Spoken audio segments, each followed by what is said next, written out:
Boker Tov. Boker Tov. C'est Tmenik celui-là. Alors, toi, tu as créé le Tmenik. Je te barre chez mon larade. Tov. Aujourd'hui, nous sommes mercredi. Il pleut à torrent, Baruch Hashem, les éclairs, le tonnerre. Baruch Shemon. Mercredi 4 du mois de Kislev et le 26 du mois de novembre. Be'ezrat Hashem, Beshem Hashem, Naaseh Venatzliach. Nagdil Torah Ladira. On verra quelques clins d'œil sur la paracha de la semaine aujourd'hui. Sans plus tarder, quelques halachot déjà sur Hanouka. Rabbeinu, obligé, Be'ezrat Hashem. Et la paracha de la semaine. Alors, parachat Bevadai, Vayetse Yaakov Be'er Shava. Les 8 jours de Hanouka sont 8 jours de joie. Velachen Asurim Be'esped, Beta'anit, ce sont 8 jours où on n'a pas le droit ni de jeûner, ni de faire des spédim, si ce n'est que c'est une personne très très grande en Torah, oui, mais de façon générale, on ne fait pas de raison funèbre.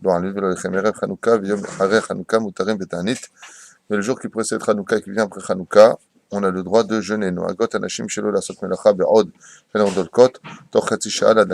a l'habitude d'un minhag très bon qui est pour les femmes de ne pas travailler uniquement pendant la lumière, la demi-heure de l'allumage des bougies. Ou là, ma fiat, bichou, maintenant si elles veulent faire des gâteaux ou faire à manger pendant cette demi-heure, d'avoir moutard. Dans ce cas-là, c'est pas considéré comme un travail, elles pourront le faire. Mais les femmes peuvent tout à fait travailler pendant les 8 jours de Hanouka, et si elles ont un minhag qui les empêcherait de le faire, elles peuvent l'annuler, car il n'a aucune signification. Hashim Shelo, il va te le minagam, ce que je viens de dire. Zgula leisha nimtsel besakana kigon bezman aleda shetidor shelo ta'aseh melacha bechanouka yom o yoma'im v'tanatzelna. Comme ça dit le Kaf HaHaim, si une femme est en danger pour accoucher, qu'elle fasse un neder de ne pas travailler au moins 2 jours pendant Hanouka, 1 jour ou 2 jours, et elle sera sauvée de ses douleurs. Rebou yaseudot bechanouka en reshut, celui qui veut manger le plus possible, le moins possible à Hanouka, c'est entre ses mains, il n'y a pas de mitzvah ni d'interdit à cela. Shelo kabou chazal et aimé à Hanouka le mishte v'simcha, car on sait que la fête de Hanouka n'est pas spécialement comme pour Purim, fixée sur une Seouda. Mais par contre, si on fait une Seouda pour lesquelles on invite des rabbanim qui vont faire des divrei Torah, même pas des rabbanim, on fait des divrei Torah, on chante en l'honneur de Dieu, cette Seouda devient une Seoudat mitzvah. Pas de ça, une Seouda. Yesh la din shel Seoudat mitzvah, parce que on aura fait pour Hanouka une situation de Kedusha, donc ça deviendra Seoudat mitzvah. Mais là, la Seouda be Hanouka be Rosh Chodesh Tevet. המשובח לעשות בכל יום ימי החנוכה סעודה ובשבת חנוכה ירבה במה שאוכל להרבות ובפחד אם רע לך חושדש. Alors c'est vrai qu'on n'a pas l'habitude de faire Seudot pour Hanouka, seulement celui qui veut Bezrat Hashem le faire, Tavo alav beracha, c'est bien de le faire. Et pour Shabbat, si maintenant c'est Shabbat, il fera encore un plan en plus en l'honneur de Hanouka, et si c'est Rosh Chodesh, à plus forte raison si ça tombe pendant Shabbat. Evel tochel yud bet chodesh aviv ve'imo rachel ishtatev v'misibat Hanouka.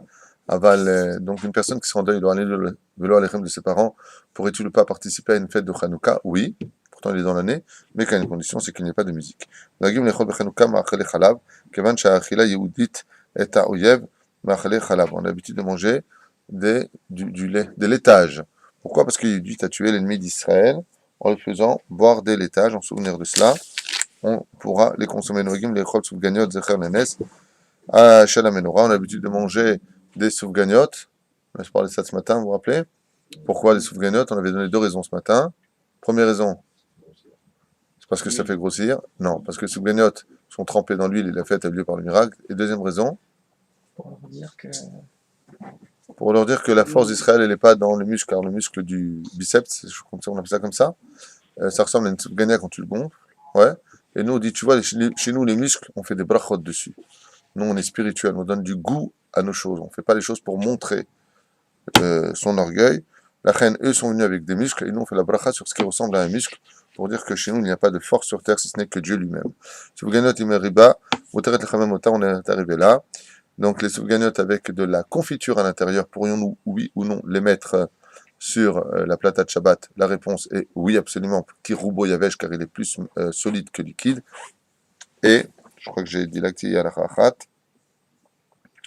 Oui, et on ne dit pas Boré Menemezonot pendant la Seouda si on dit Amotzilach Minaret. Et si vous voulez le dire, vous attendrez après le Birkat Amazon. Voilà, comme ça on a rattrapé les halachot qu'on devait faire en 4 minutes 57 secondes. C'est bien. Rabbeinu nous dit. Alors.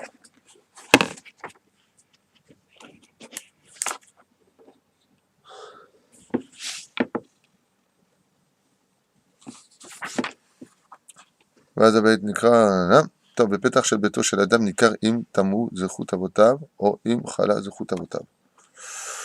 Je ne sais pas comment il fait ça, il dit בפתח ביתו של אדם, Rabbeinu il dit devant la porte de la maison d'un homme, tu pourrais savoir, si tu sais comprendre le message, je vois pas que c'est concerne de savoir nous parce qu'on ne sait pas le lire, mais tu pourrais savoir en regardant la maison d'une personne si le mérite de ses parents le protège ou pas.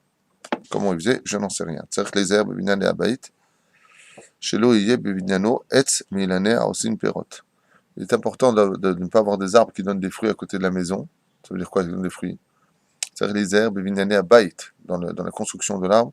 Shelo yeh bevinyano etz milaneh aosin perot. Pourquoi? De peur qu'il en vienne à l'arracher. Car vous savez qu'on n'arrache jamais un arbre fruitier. Et si c'était le cas, il faudrait le donner à un animal, c'est-à-dire le faire le travail par un animal ou par un non-juif. Ah ben nous les juifs, on a un problème si on faisait une chose pareille. C'est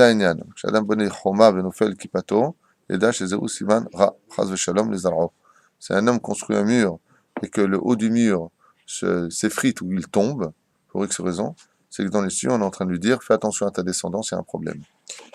Et on finira avec ça pour aujourd'hui. C'est marrant parce que c'est en rapport avec la paracha de la semaine. Un homme ne pourra réellement kiffer ce qu'il a que s'il vit à l'endroit de ses propres parents, c'est-à-dire pas dans la même maison, mais en tout cas dans le même environnement, peut-être aussi dans la même maison. Comme c'est marqué, et tu te reposeras parmi tes pères, donc on voit que le retour à la source est bon. Hazak ou Baruch. Ici en Israël, on kiffe. Qu'est-ce qu'il dit? Nous ici en Israël, on kiffe. Mais absolument, absolument. Nous en Israël, on kiffe parce qu'on est revenu sur la terre de nos ancêtres. Donc il y en a qui kiffent tellement, ils sont des standards comme ça, pour étudier la Torah. Hazak Baruch Aaron. Très beau ton standard. On appelle les standards de. Tu sais, les kiwis, là, les œufs que tu ouvres, là, je sais pas comment on appelle ça. Kinder. Les Kinder. Ah, Right. Non, moi, mes différences, c'est que mes chariades, elles sont sympathiques. Les Chenelvex, pas pareil. Ça fait une réflexion, mais c'est vexé. Moi, je suis sympathique ou pas? Avec plaisir, tu vois? il leur demande. Il leur demande, ouais. Le Shabbat avec plaisir avec madame. Ah, en plus. ויצא יעקב מבאר שבע בערך הרנה. יעקב אבינו עליו השלום sort de באר שבע pour aller à Harana. Aïe aïe aïe aïe, Shama marqué. Les deux raisons, on dit le Rambam à la Shalom. Pourquoi est-ce qu'un homme peut sortir de Be'er Sheva, de la ville d'Israël, à Kavana, d'Eretz Israël pour aller à Harana? Pour deux raisons. Les deux raisons qui sont amenées par Rambam. O l'ilmot Torah, o l'Isa Isha. Et c'est ce qu'il fait. Il quitte. Il part de là-bas pour aller étudier la Torah chez Shem Ve'ever. D'accord? Vous voyez ce que c'est marqué? Be'er Sheva. Be'er, c'est la Torah. Sheva, c'est les initiales. Shem Ve'ever. C'est Sheva, Shin. Ok? Est-ce que c'est marqué? Ve'ever. Shin, Bet. Shem, Beit, Ever. Il est parti étudier là-bas, dans les initiales. Ve'elech Harana. Et ensuite seulement il est parti là-bas. Vaivga Bamakom. De là, un juif, il apprend que partout où il est, Mazé Vaivga Bamakom. Omrim Chazal. Le fait qu'une personne, Vishata Dishmaya, elle arrive à pouvoir partir avec la Torah, la Shrina est sur lui. Effectivement, Yaakov Avinu alav shalom, il part pour les deux raisons que cite le Rambam, et pour aller étudier la Torah, et pour trouver une femme. C'est ça, Inyan. Vayanen Sham, qui bat Hashemesh. Et dès qu'il arrive là-bas, Vayanen Sham. Il s'est reposé. Torah. Hein? Ken, c'est Halakha, Shulchan Aruch. Ken. Mais justement, c'est marrant que tu dis ça, parce que dans Masechet Yevamot, à la page 62 à Moudbet, en bas de la feuille, il y a marqué là-bas qu'un homme qui n'est pas marié, il est charouille, belo parnassa, belo choma, belo Torah, belo gila, belo simcha, il n'a rien. Effectivement, en allant là-bas, il va chercher sa parnassa. D'accord? Comme il est marqué là-bas, bevet lavan, lavan akavana, kashen galbinu. Je vous donne un exemple concret, pour que tu comprennes. Dans la Torah ici, dans cette paracha, il y a 148 versets. Ces 148 versets en hébreu, ce sont les lettres de Kemah. C'est-à-dire, dans le Talmud Yerushalayim Masechet Bikurim, il est marqué là-bas que tout celui qui se marie, Mahak et Kol Avonotav, il a effacé ses fautes. Pour t'apprendre que la paracha vient parler ici du Zivug. Il est parti pour se marier. Mikan, il y a combien là-bas? 148 versets. C'est les lettres du mot Kemah, qui veut dire que maintenant il va avoir du pain. Le pain, c'est une remède à la femme. Que maintenant il va avoir la bracha. Imen Kemah en Torah. Donc il va chercher cette Torah. Mais Kemah, si tu renverses ces lettres, c'est les lettres du mot Mahak. Mahak veut dire effacer en hébreu. C'est le fait qu'il aille chercher sa femme et qu'il se marie. Mohek et Kol Avonotav. D'accord? Il y a une Gemara qui est marquée là-bas, je crois, dans les Vamot, pour Kakim et Kol Avonotav, et là-bas c'est marqué Mahak. On efface dans les Yerushalmi. C'est-à-dire, le Kol Evdel Benzel et Benzel. Alors oui, un homme, il doit absolument se marier s'il veut étudier sa Torah, c'est Barour. Car la femme, on est le principal couloir. Vaïvga Bamakom, Shni Achat, je cherche quelque chose que j'ai marqué, je ne le vois pas où il est ici. Le mot c'est. Mazé Vaïvga Bamakom, Shakadosh Baruch Hu Pagabo. Mazé Pagabo, la Shekhinah vient toujours avec les tzadikim. De là, vous apprendrez que quand vous allez, par exemple, sur la tombe du Rabbi, la tombe de Rabbi Nachman de Breslev, vous allez sur la tombe d'un tzadik quelconque, là où il est, Chafetz Chaim, la Haradin, ouais, Vaïvga Bamakom, Vayalen Sham. Tout endroit où repose un tzadik, c'est comme Israël. L'endroit où il est, c'est comme Israël. La reine Moutar, on a le droit de quitter Eretz Israël pour aller sur la tombe d'un tzadik. C'est un remez. Vayalen Sham, il s'est reposé là-bas. Par exemple, les gens à Manour, sur la tombe de Rabbi Yaakov Bohatzera. C'est pas marqué là-bas, tu as le droit de quitter Israël pour aller voir un tzadik. Surtout s'il est Vayalen, Mazé Vayalen en hébreu. Il repose là-bas, il s'est reposé là-bas. Ouais. Là, Tilmad, chez Moutar, Vaïvga Bamakom, la Shekhinah reste toujours avec le tzadik là où il est, elle le protège. Quand tu vas sur la tombe au Maroc de Rabbi David ou Moshe, tu viens sur sa tombe-là, là où il est le tzaddik, la Shekhinah elle est aussi. Elle le protège, elle est là comme une espèce de dôme au-dessus. La tombe de Rabbi Tzrik de Berditchev, pareil. Tous les tzaddikim, Yalen Sham, Mazé Sham, Afilou Bechutz Laaretz. Afilou Bechutz Laaretz. Là où il y a le tzaddik, la Shekhinah va Yivga Bamakom. Makom, c'est Dieu. Shneemar Baruch HaMakom Baruch Hu. Akadosh Baruch Hu, il est avec le tzaddik là où il est. Donc c'est Ken Moutar de quitter Eretz Israël pour aller les Ishtateach, pour aller prier sur la tombe d'un tzaddik Bechutz Laaretz. Aïwa, Vaïkam Avnei HaMakom, Vaïsem Rashota, Vaïshka Bamakom Ha'u, et Yaakov Avinu Alav Shalom. Ici, la Torah vient nous dire qu'il a pris Shneahat, il a pris des pierres pour les mettre sous sa tête. Vous savez ici, qui a marqué Vaishkav Bamakom Ha'u. Mazé Vaishkav Bamakom Ha'u, Bamakom Ha'u Akavana, c'est Shalosh Pa'amim. D'accord? Combien on a deux fois le mot Makom dans le deuxième verset de la paracha? Je vous le lis, vous allez compter avec moi. Vaivga Bamakom, Vayalen Sham, Ki Ba Hashemesh, Vaikach Vayamne Amakom, Vaisem Rashota, Vaishka Bamakom. Aou. Combien de fois? Shalosh. Nous avons 3 fois le mot Makom dans le même verset de la Torah ici. 3 fois. Pourquoi? Pourquoi Shalosh Pa'amim? Tu as bien marqué ça? Égal 3 fois le mot Hamakom dans le même verset de la Torah. Qu'est-ce qu'on a en général pour le peuple d'Israël? Quelque chose qui ressemble au chiffre 3? Les tfilotes. Non, on n'a pas le temps. Les Shalosh Regalim. Pour enseigner que ici, Yaakov Avinu Alav Shalom, il est venu dans un endroit, c'était où donc cet endroit? Ara Moria. Shalosh Pa'amim, Bamakom, Bamakom, Bamakom. C'est Pesach, Shavuot et Sukkot. Les Ramez, Alze, Shuba, les Kadesh, Atamakom, Re'uim, l'Ergog et Shlosh Taregalim. Il est venu les Ta'er, rendre l'endroit, déjà mettre l'empreinte du peuple d'Israël à cet endroit précis, et non pas pour la mosquée d'Omar. Vayahalam ve'ine sulam utzavartza, verosho megia shamayma. Mazé ve sulam utzavartza, verosho megia shamayma. Et quand il était là-bas, il a fait une prophétie, pas simplement un rêve, mais il a fait une prophétie. Vayahalam ve'ine sulam utzavartza, verosho megia shamayma. Il a fait un rêve. Enfin, c'est plutôt une prophétie, et il a vu une échelle qui partait du bas vers le haut.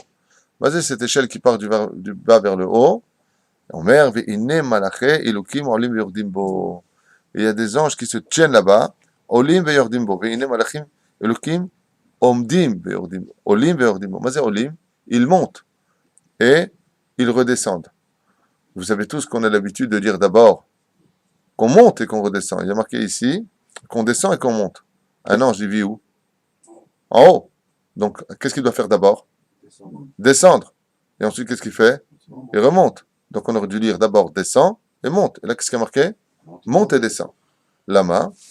Car les Chachamim nous ont mis en garde en disant qu'un juif d'Eret Israël, ce n'est pas comme un juif de Chutz Laaretz. Jusque-là, on le savait déjà. Toda Rabba, Masechet Ketubot, 111 Amoud Aleph. Alors, où est le Chidouche? Les anges d'Eret Israël ne sont pas non plus les anges de Chutz Laaretz. Pas simplement les hommes, les anges. Un ange d'Eret Israël ne sort jamais d'Eret Israël. Alors maintenant, on va comprendre. Les anges d'Eret Israël qui accompagnent Yaakov, ils sont où, sur terre ou ils sont en haut? Ils sont sur terre. Donc, étant donné qu'il vient pour sortir d'Eret Israël, les anges qui étaient avec Yaakov, étant donné qu'ils étaient en bas, qu'est-ce qu'il leur reste à faire? À monter. Et qui c'est qui redescend? Les anges de Chutz Laaretz. Étant donné que tu vas sortir maintenant du territoire d'Israël, l'ange qui t'accompagne ne peut pas être le même ange que d'Eret Israël. Les anges d'Eret Israël sont montés et les anges de Chutz Laaretz sont descendus. Ce n'est pas les mêmes anges, car ceux d'Eret Israël viennent du monde de la Beria, tandis que les anges de Chutz Laaretz, selon la Kabbale, viennent du monde des Ophanim. C'est un monde beaucoup plus bas, beaucoup plus pachout. Ce sont des gens qui sont moins puissants que les anges d'Eret Hakodesh, d'Eret Israël. L'échelle, elle est pas indispensable. Sans échelle, il n'aurait pas pu monter. Pourquoi il voit une échelle? Pourquoi il ne voit pas directement qu'il monte? Parce que s'il n'y avait pas une échelle, on aurait pu comprendre que cela. Et là, si on a une échelle, c'est qu'il y a des graduations. Car le verset nous dit, dans les prophètes, les anges se tiennent. Il pose la question, pourquoi on a besoin d'une échelle pour monter? Les anges, ils volent, on a besoin de l'échelle. Soulam, c'est Gematria Sinaï. On a besoin, Be'ezrat Hashem, de comprendre qu'à travers ce mot-là se cachent beaucoup d'autres explications. Et je vais t'en donner une pour ta question. Un ange, lui, se tient à sa place. C'est un échiquier, tu le places. Qu'est-ce qui déplace un ange à aller plus haut? On parle de l'ange qui le protège. L'action de l'homme. L'action de l'homme peut faire monter l'ange. Mais une avéra d'un homme peut faire descendre un ange. Donc, pour monter ou descendre, il va falloir le définir. Est-ce qu'il monte là, ou il descend là, il monte où? À quel degré il monte? Le soulam dont on parle, c'est pas à Kavana une échelle comme tu pourrais l'imaginer, mais à Kavana, c'est une histoire de graduation. Quand tu fais une mitzvah, l'ange que tu vas créer, que tu vas avoir avec toi, l'ange qui te protège, Amalach Hagoeloti, il va monter de degrés. J'avais donné cet exemple-là avec les médecins il y a un an de cela avec vous. Vous vous rappelez? Un généraliste médecin, lui aussi il a un ange de la médecine, mais c'est un sous-fifre de l'ange Raphaël. Raphaël qui est le ministre de la Refoua, de la santé. Mais si maintenant il devient directeur d'un hôpital, les Chachamim nous disent, le Hari Akadosh nous dit que l'ange qui est fait pour le généraliste remonte. Et qui c'est qui descend? Un ange beaucoup plus élevé. Et s'il devient un médecin général du roi, c'est l'ange Raphaël lui-même qui accompagne ce médecin. Donc il va falloir des graduations. Par exemple, dans l'armée, nous avons le caporal, sergent, sous-sergent, je sais pas quoi, sergent-chef, sergent-chef, et tu montes dans les grades. L'échelle, c'est des grades. C'est ça. Par exemple, la gravité du peuple d'Israël, pour notre explication pour toi, c'est qu'on a vu que les anges représentent les galouyot. Il a vu des anges, malheureusement, Olim, Yordimbo. Pourquoi Olim? Parce qu'il a vu que toute l'histoire d'Israël, Israël ne l'emportera pas haut la main, réellement. On a eu des moments dans l'histoire où Israël a gagné des guerres. On a eu notre royauté, le roi David, le roi Salomon, extraordinaire, on a eu ces moments-là. Mais dans l'absolu, le peuple d'Israël n'a jamais réellement, depuis ces bénédictions de Vaïten Lecha Elokim, gagné réellement la suprématie dans le monde. On a toujours été un petit peu difficile. Donc, qui l'a emporté? Il y a eu 12 rois d'un côté, il y a eu 8 rois de l'autre, pour Ishmaël et pour Esav. Ouais, jusqu'à ce que soit né enfin le roi Shaoul pour être le premier roi d'Israël. On est toujours en bout de course. Alors, qu'est-ce que ça veut dire? Ça veut dire que les nations du monde l'ont toujours pris sur nous. Ça veut dire quoi? Les anges des nations du monde, l'ange de Esav, l'ange de Ishmaël, l'ange des Chinois, l'ange de toutes les nations du monde, eux sont toujours montés. Malachim Olim. Mais de quel malachim on a vu qu'ils montaient? On a vu ceux des nations du monde, c'est-à-dire ceux de l'Égypte, qui sont montés très très haut. On a vu ceux de Amalek, qui montaient très très haut. On a vu ceux des nations du monde, qui sont montés très haut, comme la Babylonie, comme la Perse, comme les Grecs, comme Édom. Rien qui monte. Olim.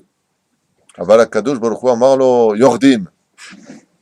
Olim, où il était inquiet. Il était très inquiet, Yaakov Avinu. Il a dit, mais c'est quoi ces anges? Les anges et nations du monde. Je vais monter tellement haut que je commence à voir les boules. Olim! Amar lolo ve yordim bo methefsh. Ils redescendront, ils seront précipités de l'endroit où ils sont. Et si vous pouvez constater l'histoire, si on parle de l'Égypte antique, cette puissance extraordinaire qu'elle était aujourd'hui, elle n'est plus rien. Si on parle de la Babylonie, waouh! L'Irak, aujourd'hui c'est un bidonville.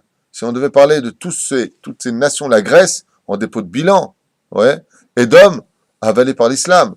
Donc on voit que tout ce qui a marqué dans la Torah, Olim, je vais faire monter toutes ces nations très très très haut. Jacob, il a les boules. Il dit, attends Hachem, qu'est-ce que tu fais? Tu dis que tu nous choisis, tu nous mets en bas de l'échelle. Il a Altidag, Olim, Yordimbo. Et pourquoi? Parce qu'il y a un klal qui enseigne, et c'est pour cela d'ailleurs qu'il faut arrêter de juger d'une certaine façon ce que nos yeux veulent nous montrer. On juge mal les choses. Par exemple, les gens ne comprennent pas pourquoi les Réchaïm dans ce monde, ils réussissent tout. Pourquoi? Le Madavardome, je vais vous poser une question. Si tu veux tuer une personne, tu le mets à 1 mètre de hauteur ou tu le mets à 100 mètres de hauteur? Si tu le pousses d'1 mètre de hauteur, qu'est-ce qui se passe? Ben, il tombe sur ses jambes, il n'y a pas de problème. Ce qui fait que les tzadikim, dans leur vie, ils ne sont pas très très hauts dans la société. Ils ont toujours besoin d'un peu d'aide, un peu d'argent. Parce que quand ils sont mis à l'épreuve, quand tu les pousses, ils tombent toujours de 1 mètre. Que je fais toujours attention que l'épreuve soit très réussie.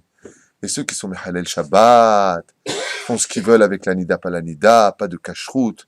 Ceux qui vivent dans leur monde à eux, Dieu leur donne beaucoup de réussite. Pourquoi? Ils montent très très très très très haut. Et nous, maintenant, on voit ça, je comprends pas. Regarde, tu l'as, un qui réussit dans tout.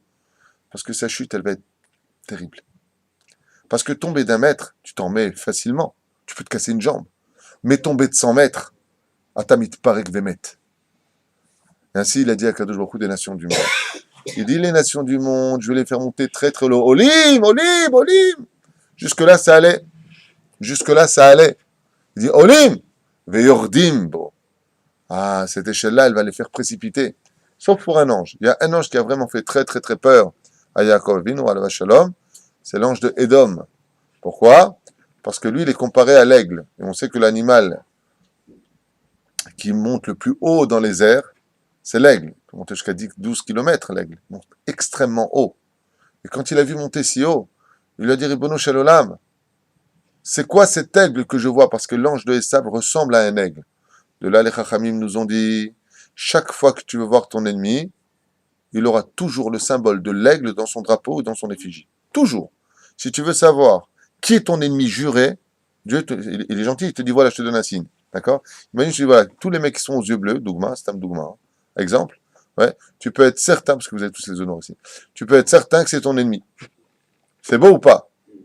Elle est belle.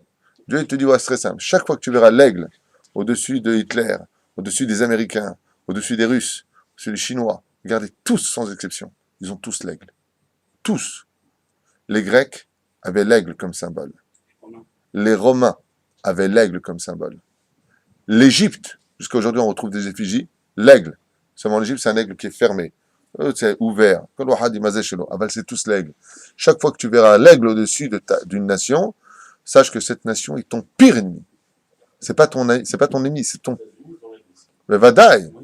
Le Vadaï. Ben, si aujourd'hui Israël est dans une situation si difficile, contrairement à ce que disent les gens qui ne comprennent rien à leur vie, les pauvres, si on n'avait pas les Américains, c'est exactement le contraire. Si on n'avait pas les Juifs aux États-Unis, il n'y aurait pas d'abord des États-Unis. Ça, c'est premièrement.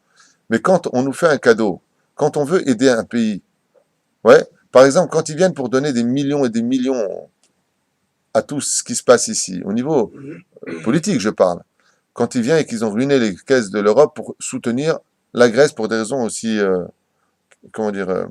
techniques pour eux-mêmes, parce que si la Grèce s'effondre, après c'est l'effet domino. Mais ils n'imposent pas vraiment de conditions dans l'absolu.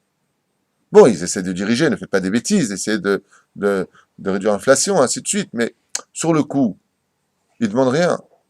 Ils vont pas dire, par exemple, à la Grèce, très bien, on va vous envoyer 50 millions d'euros ou 500 millions d'euros, mais de l'autre côté, vous allez donner tel territoire à telle personne. Ça n'existe pas, ça. Il n'y a que chez nous. Vous voulez 300 millions de dollars pour vous protéger d'acheter des missiles anti-missiles parce qu'on en reçoit plein sur la tête? Ouais. Alors, il n'y a pas de problème. Vous devez vous la fermer, prendre des coups et ne pas réagir. Vous voulez que je vous donne, quitter tel territoire. Revenir aux frontières de 67. C'est un cadeau, ça? C'est un cadeau, ça? Immah Shema Bezechram. Les nations du monde, elles ne savent pas ce qu'il va y avoir pour eux, miskin, miskin. Lo lerachem aleim. Lama, Immah Shema Bezechram. Ce qu'ils nous ont fait, c'est pire que tout. On nous achète. Et pourquoi nous, on est entre leurs mains? Parce qu'on n'a pas eu confiance en Dieu. Si on avait confiance en Hachem, on n'aurait pas besoin d'eux. Parce que les Chachamim nous ont dit, celui, Bemi Eshata Boteach, celui en qui tu mets ta confiance, moi je te mets entre ses mains. Tu viens chez moi, tu viens entre mes mains. Tu penses à lui, tu dis que c'est lui qui te sauve, je te mets entre ses mains à lui. Voilà pourquoi aujourd'hui ça va si mal en Israël. Voilà pourquoi Israël aujourd'hui est dans une situation extrêmement difficile. Parce qu'on s'est mis entre les mains des États-Unis en disant, heureusement que sont là nos frères américains, les pourparlers américains. Vous avez remarqué qu'Iri est venu ici, il y a là, dès qu'il est parti, qu'est-ce qu'il a fait? Il a parlé d'Israël. Tous. Chirac, pareil. Pâques. Tous. Tous les uns après les autres.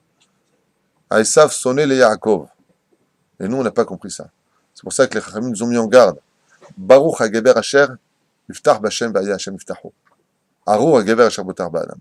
Maudit est l'homme qui a mis sa confiance en l'homme. On ne doit pas avoir confiance en l'homme. Israël ne doit avoir confiance qu'avec une seule et unique personne, si je peux l'appeler comme ça, c'est Akadosh Baruch Hu. Rien que lui. Yachar El, Otchot Israël. Il n'y a que Dieu. Il n'y a personne d'autre pour nous. Personne ne nous sauvera. Zainian. Aïe, aïe, aïe, aïe, aïe. Maintenant, ici, un Moussar Eskel par rapport à ça, Hacher. Mazé, Moussula, Moutsavar, Arza, Veroshom Egasha. Maïma. Ça vient nous enseigner toute la chassidoute. C'est quoi toute la chassidoute? Que l'homme, il doit avoir la tête dans les cieux et les pieds sur terre. Sur ce, nous apprend le rabbi de Lubavitch. Je ne sais pas si j'avais fait ça l'an dernier avec vous, je n'ai même pas vérifié. Aval, je voudrais quand même revenir sur ce verset-là qui est d'une importance capitale pour le service divin. Akadosh Baruch Hu natan lanu Torah mitzvot makifot et kol haya Adam. Toutes les mitzvot que Dieu nous a données, nous dit le rabbi, viennent comprendre toute la vie sociale, professionnelle, éducative et bien entendu conjugale pour chacun de nous. Dans le Shulchan Aruch, dans les mitzvot de la Torah, quoi que tu fasses sur ta vie, la Torah t'accompagne. N'importe quel domaine. Même l'aéronautique, tous les métiers les plus modernes, la Torah est là pour te répondre à toutes ces questions-là, dans tous les domaines, y compris la halakha. Lechol kivun shanu ponim, omer Rabbi, anu mitraivim, bemitzvot rabot. Et c'est pour cela que dans tout ce que tu entreprends, par exemple, toi tu fais du Krav Maga, lema le'agana, mitzvah le'agana l'atzmo, asor lismoch al nes. On n'a pas le droit de compter sur le miracle. Il y a fait meod. Ton métier peut être considéré, dit le Rabbi, comme une mitzvah. Bo lilmod mitzvah, ma, al tismoch al nes, apprends à te défendre, apprends à te placer. Parce que tout celui pour qui on fait un miracle, on lui descend ça de son compte bancaire, spirituel, pour le monde futur, nous dit la Gemara. Donc ne compte pas sur le miracle, entraîne-toi, fais les choses, ça s'appelle la ishtadlut. Donc cela, mais pas tu t'entraînes pour faire du mal, hein. Pas tu t'entraînes pour les garottes, défier le monde. Tu t'entraînes tout simplement parce que d'abord c'est bon d'avoir un corps qui soit sain, tu t'entraînes parce que, je prends cet exemple d'entraînement parce que tu es là, mais je pourrais prendre d'autres exemples de celui qui vend des lunettes, vendeur de lunettes, comment on appelle ça, un opticien. Ouais, lui aussi fait une mitzvah. Pourquoi? Grâce à cela, Bezrat Hashem, les gens vont pouvoir travailler honnêtement pour gagner leur pain. Ils vont pouvoir étudier la Torah. C'est ce qu'il dit. Dans tous les chemins que tu as sur terre, Soula, Mutsavarsa, Artsa, Verosho, Megia, Shamaima, mais ta tête arrive dans les cieux. C'est-à-dire que même si tu es sur le chemin de la terre, tes pieds sont sur terre, dans le monde de la matérialité, du rationnel, du cartésien, n'oublie pas que la tête de l'homme est dans les cieux, c'est-à-dire que la spiritualité peut être tout à fait inclue dans ce que tu entreprends et que dans tout ce que tu fais, tu peux y mettre le ta'am à mitzvah. Il y a une épice de ce que tu fais. Comment on fait pour y arriver? Eh bien, il suffit simplement d'y mettre la kavana. Si l'intention est mise dans la melacha de l'homme, dans le travail de l'homme, c'est-à-dire qu'il viendrait travailler dans l'honnêteté, pour prélever le maaser, pour aider les pauvres, pour ne pas être dépendant de l'autre, comme c'est marqué, Bezrat Hashem, que Yeratzon ne soit jamais dépendant les uns des autres. Hein, c'est, comme je dis souvent, Yeratzon, et je dis ça pour tous nos amis qui nous soutiennent et nous aident aussi par PayPal, que je les bénisse, c'est bémet tellement important, et c'est la plus belle bracha que je puisse vous donner à vous tous. C'est ce que je vous dis dès maintenant. Yeratzon, que vous soyez toujours ceux qui donnent et jamais ceux qui prennent. Parce que donner, c'est une bracha, prendre, j'en suis pas sûr. Mizvot aseh, mizvot lo ta'aseh. Dans le monde, mizvot aseh, mizvot lo ta'aseh. Par exemple, on te dit, tiens, prends le téléphone, c'est ta mère, elle veut te parler, et tu es payé à l'heure, misvot lota, c'est lola anot arshav, mais c'est ma mère, bah lona anot arshav. Et l'amken, c'est un cas d'urgence, bien sûr, soyez pas bêtes, mais, enfin, pas vous, hein. À moins que ce soit vraiment un cas d'urgence, un moment à l'hôpital, un truc comme ça, bien sûr que là, on peut répondre. Avalki Karon, qu'est-ce que font les gens? Ils appellent leur copine au téléphone pendant le travail. Aval Slicha, t'es payé, tu fais du vol, sur l'Ixol. C'est pas le moment d'appeler la famille. C'est pas le moment de perdre ton temps. Tu es payé à l'heure, tu dois être 100% dans le travail dans lequel tu es. Les Tanaïm, les Amoraïm, ils disaient même pas shalom quand ils travaillaient. Les Alevs, ils passaient, oh shalom! Ils travaillaient, ils répondaient même pas. Il y en a qui lui a dit, Gvodara, vous êtes fâché? Il lui a dit, non, je suis payé. Je suis payé pour travailler, pas pour te dire shalom. Là, c'est pas le moment de te dire shalom. Zéaïnian, ça veut dire que, regardez de quoi nous parle la Gemara. C'est marqué dans la Gemara ce que je viens de vous dire. Ah. Mashma Mikan, il est parti travailler. Tu vois pas ce qu'il a fait? Mizvat lotase, lotignov. Tu ne voleras pas, lotigzol. Ah, vezekolaïnian. Madoua efo, lopata otan ou les fahot, mitirdot ayom, yom, et coché par nasa, vechoulé. Alors ici, il dit, le Rabbi Lubavitch, si Dieu voulait tellement qu'on étudie la Torah toute la journée, alors pourquoi dans ce cas-là, il ne nous a pas rendu quitte du travail et des soucis de la parnassa? Car si nous avions été quittes et que la parnassa tombait devant notre porte tous les jours, on aurait pu avoir tout simplement beaucoup plus de temps pour étudier la Torah toute la journée, comme j'entends souvent des gens qui me disent, oh là là, les vailles, que je travaille plus pour aller étudier la Torah toute la journée. Et je me suis dit, Akadosh Baruch Hu, il veut pas comme ça, c'est que tu as aussi une raison pour cela. Pas tout le monde est fait pour étudier avrer. Ça veut pas dire que dans ce monde, il faut pas être avrer, hein, bien au contraire. Le Rabbi lui-même était avrer. Le Rabbi lui-même avait des Baruch Shem Shel Yeshiva à Brooklyn, je ne sais pas si vous l'avez vu, mais avec chaque étage, des centaines de personnes qui étudiaient la Torah. Ne confondez pas ce qu'on est en train de dire avec ce qu'il peut y avoir en parallèle de ce qu'il dit ici. Il y a ceux qui étudient la Torah, il y a ceux qui les soutiennent, il y a ceux qui font les deux. Et ils étudient et ils travaillent. Omer pashut מאוד, תקשיבו טוב. התשובה לשאלה הזו, אנו מוצאים בתחילת פרשתנו ומסרת על מלאכיו של יעקב אבינו, משובחת המובחר, שבאבות. Il dit ici, le plus bel exemple, c'est Yaakov Avinu dans la paracha de la semaine.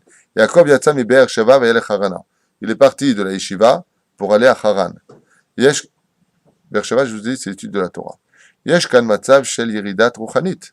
Et si on est bien conscient, il y a ici une yerida ruchanit, une descente spirituelle. Dès que tu quittes la yeshiva, il faut savoir, je vous le dis dès maintenant à voix haute, là vous êtes dans un cocon, c'est-à-dire vous êtes dans une pièce fermée où la spiritualité embaume la pièce. Dès que vous allez sortir dehors, toute l'impureté de l'extérieur, la nudité des femmes, le lachonara qui a été dit, la vulgarité, le regard incestueux, tout cela pullule dans l'atmosphère et ça vient sur tous. Donc dès que tu quittes la yeshiva, c'est ce qu'il dit ici, dès que tu quittes l'endroit de la Torah, tu rentres dans le déluge.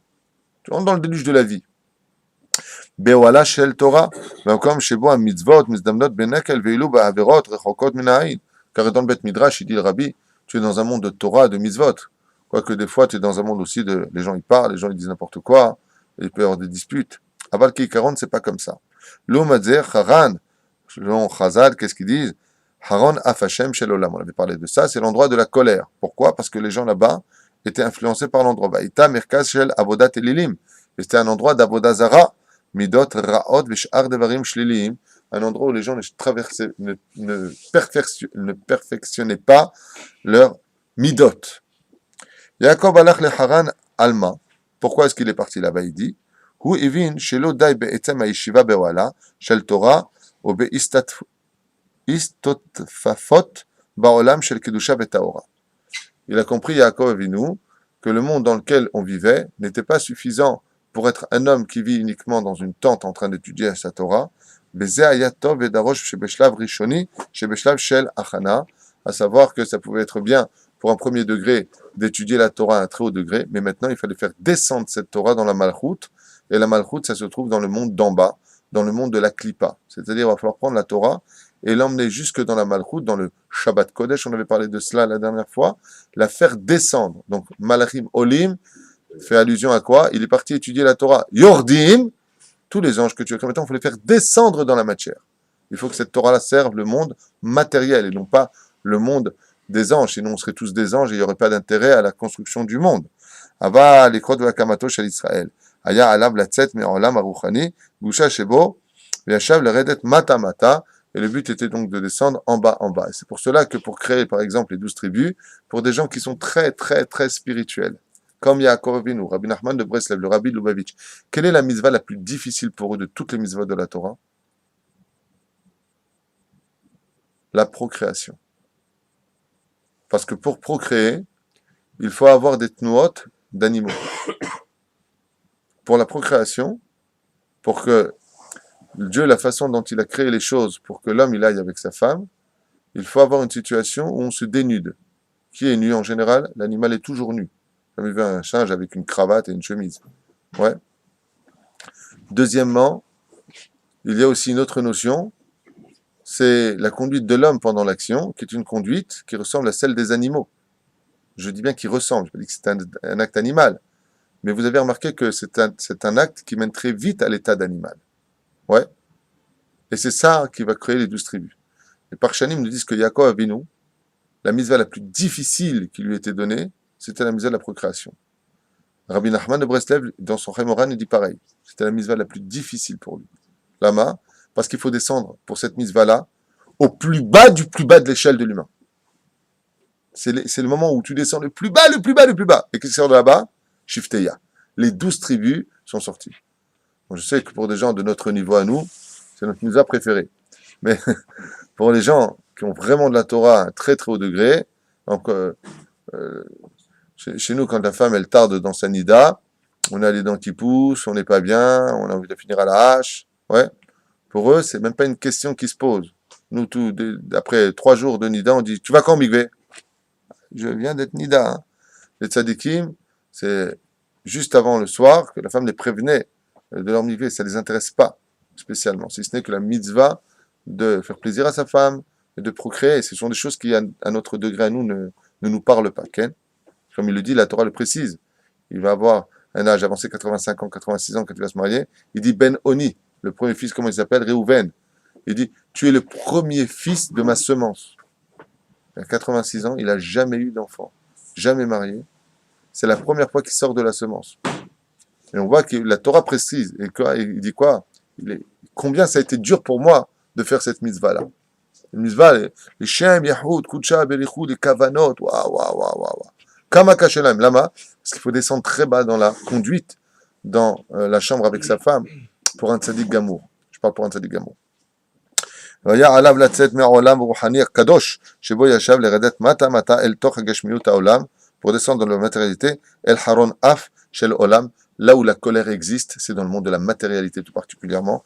Vedavka Sham La'amod Bechol Anisionot, et c'est là-bas qu'il nous dit le Rabbi que toute la Torah apprise devait tenir dans le monde de l'épreuve, maintenir l'épreuve. זה התשובה לשאלתנו, הקדוש ברוך הוא ברא את האדם בעולם הגשמי וחומרי שלא כדי שיברח מן העולם והיה בבחינת מלאך. Car tout ce que voulait Akadosh Baruch Hu, c'est que surtout l'homme ne soit pas un ange. Donc il y a lieu d'être un homme mélangé à la société, comme l'enseigne Rabbi Nachman aussi, qu'un tzaddik gamour se doit de vivre dans la société dans laquelle il est. She'en lo kesher im ha'olam. Chas v'shalom, car les anges n'ont pas de rapport avec la matérialité. Ils ne mangent pas, ils ne boivent pas, ils ne dorment pas, ils ne font pas l'amour. Ils n'ont pas tout cela, les anges. Il dit, mais moi je ne veux pas de ça. Je veux que tu sois un homme qui se comporte dans la plus basse des conditions de ce monde, la plus matérielle de ce monde, mais que tu sois un ange. Donc qu'est-ce qu'il va falloir pour ça? Les pieds sur terre, mais l'esprit dans le ciel.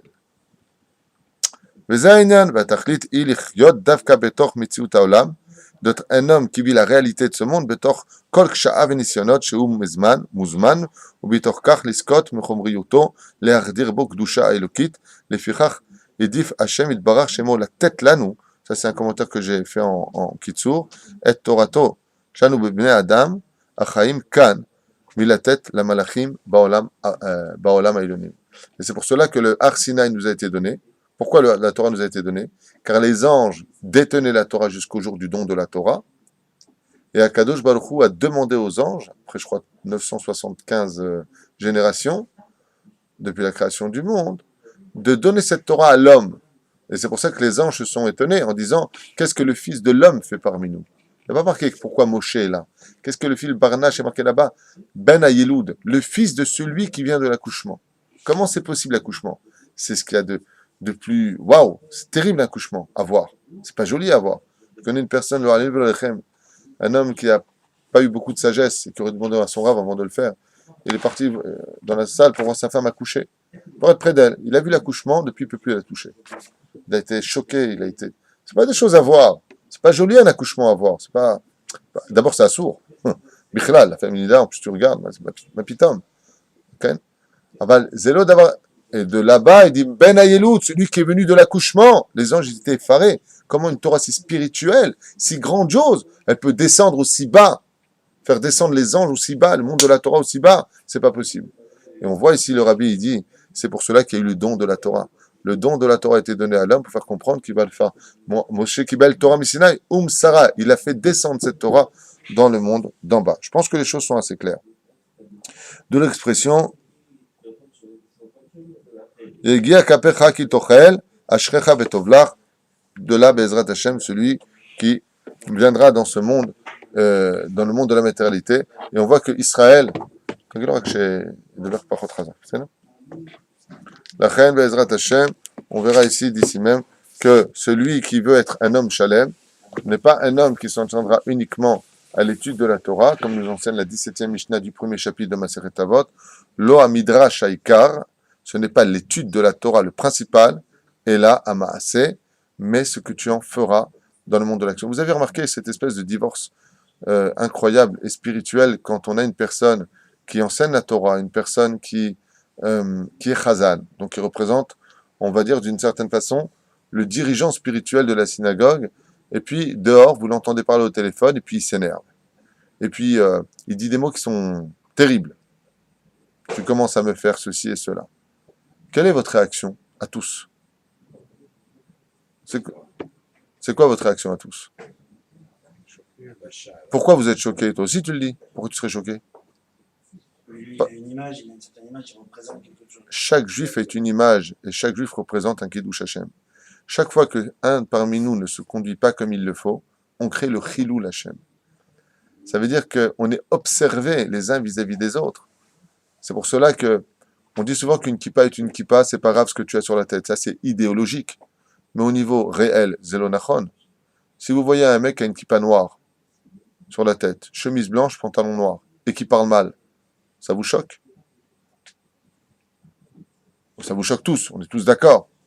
Et si le mec il est en jeans, basket, Nike, ou Stan Smith, elle revient à la mode, les blanches, hein, et qui dit il a une kippa sur la tête, l'homme est la couleur, vous avez compris, pas noir en tout cas, et il dit un mot mal élevé au téléphone, ça vous choque? Non. Zekol Haïnyan. Le Rabbi Lubavitch nous dit, on est tous des charidim. On est tous, charid, ça veut dire craindre Dieu. Quand tu vois une personne qui parle mal, alors tu vas le laisser à son niveau à lui. Mais si cette même personne vient te faire un Dvar Torah, ça va pas. Et pourquoi? Parce que l'échelle qui partait du bas vers le haut a été cassée. Et une échelle cassée, si on monte dessus, on se casse la figure. Tu peux être certain que l'enseignement d'une personne comme ça, qui dirait des mots mal élevés, qui se comporterait pas bien, ou qui volerait les autres, il vient de faire de la Torah en plus. Il vole, il vient de faire de la Torah. Qu'est-ce qu'on a envie de lui dire? Ton échelle est cassée. Tu peux pas venir m'enseigner cette Torah. Soula mutsavarsha, arza. Merosho, verosho, megia ashamaima. Qu'est-ce que ça veut dire megia? Verosho, ashamaima. Verosho, megia ashamaima veut dire cette échelle-là n'est pas cassée. Elle arrive du bas vers le haut jusqu'au haut. Ça veut dire qu'il n'y a pas de brisure entre elles. Ça, c'est un juif parfait. On a posé la question une fois à Rabbi Udatzat Kazecher Tzadik Kadosh Ibracha, dans un des plus beaux quartiers pour moi, en tout cas, de Jérusalem. Il s'appelle Baka. Je ne sais pas si vous connaissez. Et pendant la guerre des 6 jours, il n'y a pas eu un seul dégât dans la shruna de Baka. On est parti voir à l'époque le Rabbi Udatzat qui était Rosh Yeshiva de Porat Yosef. Et on lui a dit, comment se fait-il que cette rue-là n'a pas eu un seul dégât, pas une poussière qui est tombée à Baka, rien. Qu'est-ce qu'a fait Rabbi Udatzat? Il est parti dans la rue, là-bas qui s'appelle, je crois, Derer Bethlehem, c'est Derer Bethlehem, en haut c'est Hebron. Il est parti regarder toutes les boutiques qui étaient ouvertes à l'époque. il s'est arrêté devant un primeur. Et il a dit à ses élèves, Zé Asiba. C'est grâce à ce tzaddik. Les élèves étaient effarés, choqués, stupéfaits. Ils voient un mec avec une petite kippa srouga derrière sa balance en train de vendre, et à l'époque c'était les lire, pas délirer, et il vendait ses légumes. Il vendait ses légumes. Alors ils ont dit au Rav Godarav, c'est pas une synagogue ici. C'est un primeur. Primeur, c'est un vendeur de légumes, hein, vous sachez, et de fruits. Les élèves n'en revenaient pas. Rabbi Udatzat Kai leur a dit, la Shruna a été sauvée par lui. Ah, et l'étude de la Torah. Moi, tu vas emmener dire, ah, voilà le tzaddik par la fenêtre. Il est par lui. Top. Il y a des élèves, Rabbi Udatzat Kai, le dit, Godarav, il mamash le mevin. Alors quoi, il faut être primeur pour être tzaddik? Il lui a dit pas du tout, au contraire. Les primeurs, c'est pas sûr que ce soit des tzaddikim du tout. Va lui prendre 1 kilo de pommes. Il est parti prendre 1 kilo de pommes. Le monsieur prend le kilo avec son sourire. Shalom, shalom tzaddik, moi j'aime.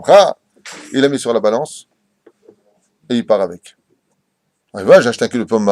Il lui a dit, demande-lui combien ça pèse exactement. 1 kilo, 75 grammes. Il lui a dit, tu vois, il t'a mis 75 grammes de plus. Il dit, alors?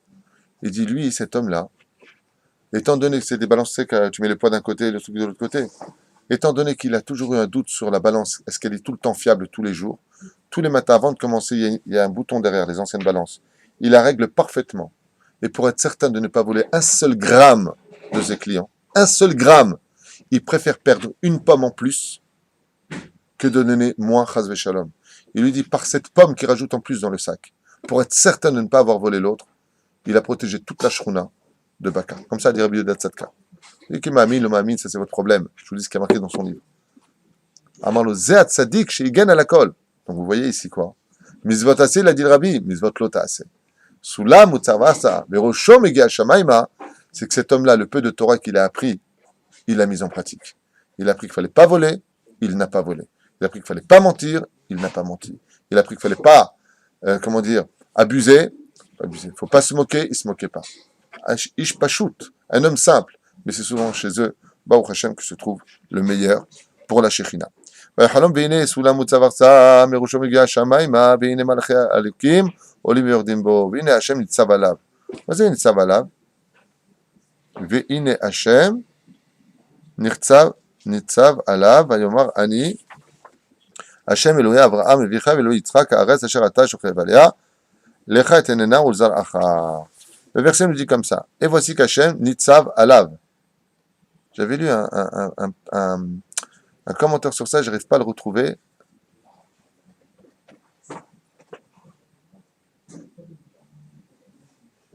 Oui, c'est ça. Nitzav alav vayomar. C'est quoi les initiales de Nitzav alav vayomar? Les initiales, je vais me rappeler. Ve'ine Hachem, et voici Dieu. Quand est-ce que Dieu se présente à l'homme? Nun, Nitzav, Ain, Alav. Vayomar, Vav. Ça fait quoi comme lettre? Ain, Nun, Vav. Anav. Anav en hébreu, ça s'écrit Ain, Nun, Vav. Les initiales. Veine Hashem. Et voici que Dieu s'est présenté à lui, sur lui. Pourquoi? Nitzav, Alav, Vayomar. Il lui dit, à toi, je peux te parler. Pourquoi? Parce que tu es humble.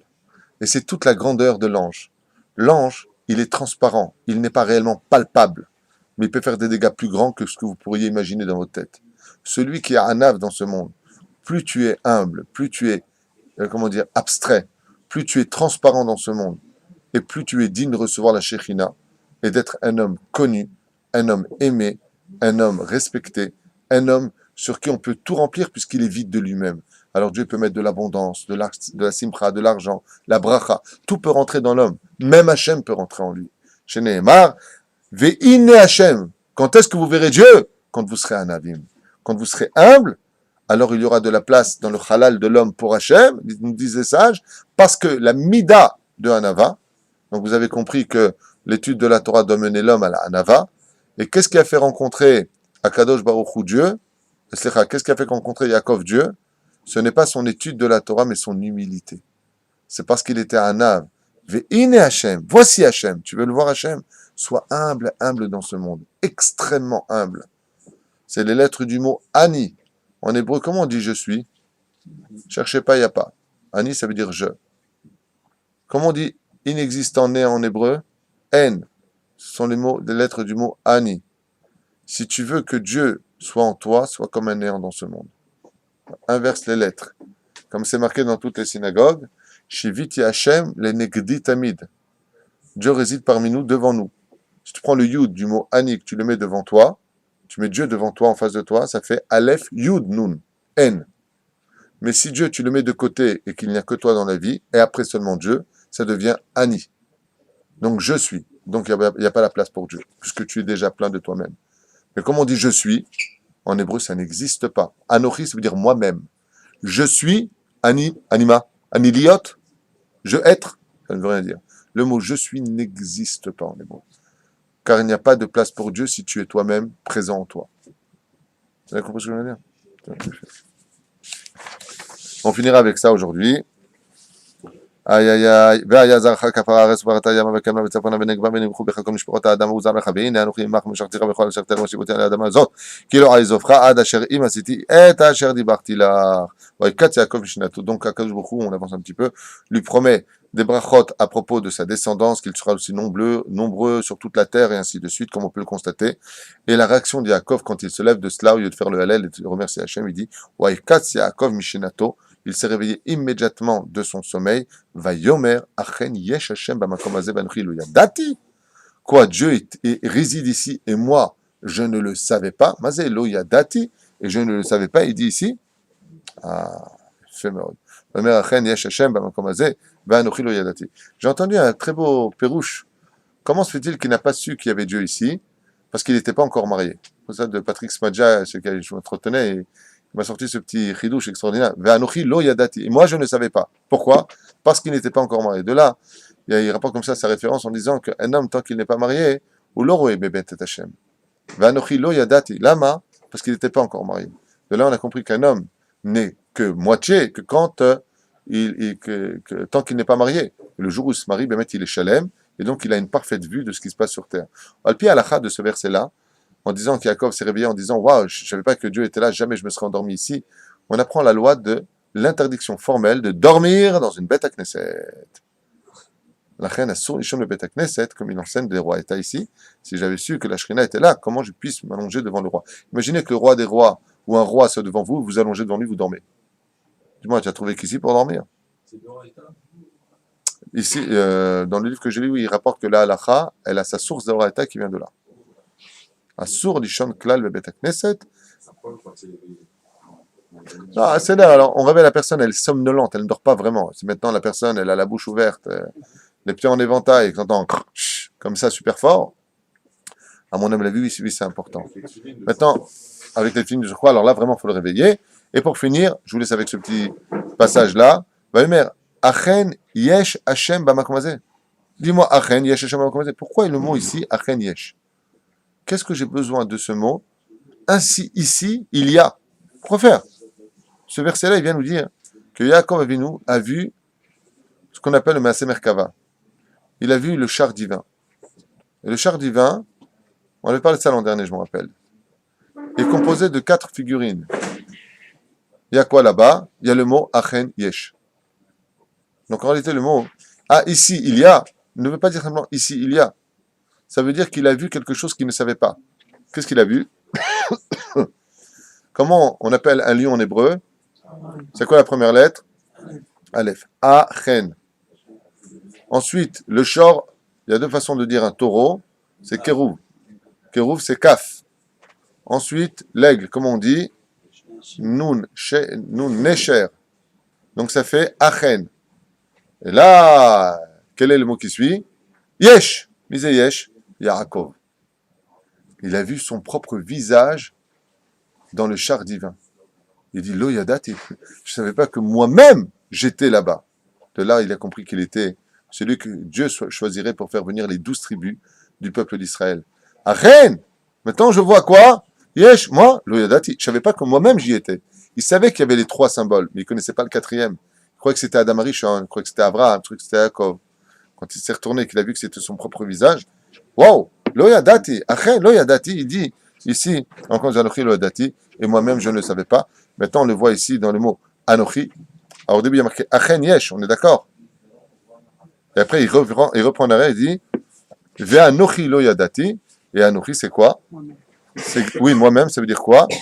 Aleph, Nun, Chaf, Yud. Dans le mot Anochi, il remet l'ordre total en disant voici les 4 lettres des 4 figurines du char divin par lequel le monde sera dirigé des cieux vers le bas. Il n'y a pas un risque là, à ce moment-là, qu'il en perce en ce côté Anna, justement. Alors justement, à propos de la Nava, justement, il est étonné, il dit quoi? Oui, Moi mais je suis après, il là-bas. se met dedans, donc Moi il une est- fois, ça me rappelle l'histoire de Rabbi Akiva Eiger. Rabbi Akiva Eiger arrive un jour une fois dans le train, et en arrivant, le train il ralentit sur le quai, il entend des centaines et des centaines de gens qui Ichya Tzadik, vive le Tzadik, vive le Tzadik. Rabbi Akiva Eiger, il prend son chapeau, il le met vite sur la tête, il prend sa redingote, il saute du train avec sa petite valise, il dit quoi? Il regarde les gens, quoi? Il y a un Tzadik dans le train, je savais pas, je voyageais avec un Tzadik, je savais pas, il crie à Tzadik, Bon, une fois que tout le monde est descendu, tout le monde cherche, mais il est où le Tzadik? Il est là, il est là. Il n'avait pas compris de quoi, c'est de moi que vous parlez. Il n'a pas le droit de dire que c'est de lui qu'on parle. Il est étonné. Yaakov fait exactement la même chose. Il est étonné, quoi. C'est moi qui étais là-bas. Tu comprends? Moi, tu dis une fois Rav Tuitou, tu répètes pas 2 fois, hein, c'est moi. Les autres, Rav Intel, Rav Agé, Rav Allemand, Rav Yoli, peu importe. Quoi qu'il advienne, on n'est pas à ce niveau-là, nous. Tu comprends? Zayn. Pardon? Un seul quoi? De Rav Tuitou, non, il y a beaucoup de Rav Tuitou. Il y a Rav Philippe Tuitou que j'aime beaucoup. Il y a le Rav Roger Tuitou des Tournelles qui a fait ça à Baruch Hashem qui vit à Jérusalem. Il y a beaucoup de Rabbanim Tuitou et il y a Ratson qu'il y en ait des millions. Et elle que tous les Tuitou, c'est des Rabbanim comme tous les Kohanim, tous les Lévi'im, qu'on soit tous Bezrat Hashem, des serviteurs d'Hashem dans la joie et la simcha. Et comme a dit Moshe Rabbeinu alav Shalom quand tu lui as dit, il va y avoir un art, il lui a dit, tu sais, il y a 2 personnes qui ont fait des prophéties. Qu'est-ce qu'il a répondu Moshe? Allez, que tout le peuple soit un peuple de prophètes. Bezrat Hashem. On ne se bat pas pour nos noms, nous on se bat pour l'honneur d'Hachem et c'est l'écart de toute notre vie, que dans tout ce qu'on entreprenne, ce soit toujours en l'honneur d'Akadosh Baruch. Tout pour lui. Kol Tov. Amen.